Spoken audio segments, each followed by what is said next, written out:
మా ఇల్లుకి land acquisition కింద నోటిఫికేషన్ ఇవ్వడం జరిగింది. దానికోసం మేము ప్రొటెస్ట్ చేశాము ఇన్ని డేస్ నుంచి.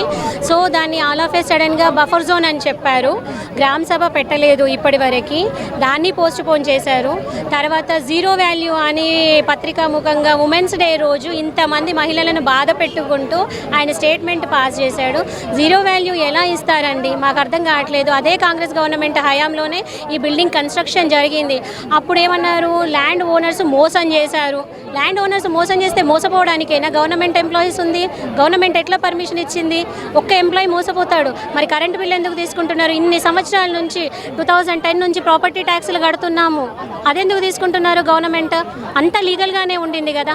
ఆల్ ఆఫ్ ఏ సడన్ ఇన్ని సంవత్సరాలు లేని ప్రాబ్లము ఇప్పుడు ఇల్లీగల్ ల్యాండ్ అని, వీళ్ళు మోసం చేశారు, బఫర్ జోన్ అని, జీరో వాల్యూ అని ఇట్లాంటి స్టేట్మెంట్స్ ఎందుకు పాస్ చేసి జనాలలో వ్యతిరేకతను తీసుకొస్తున్నారు?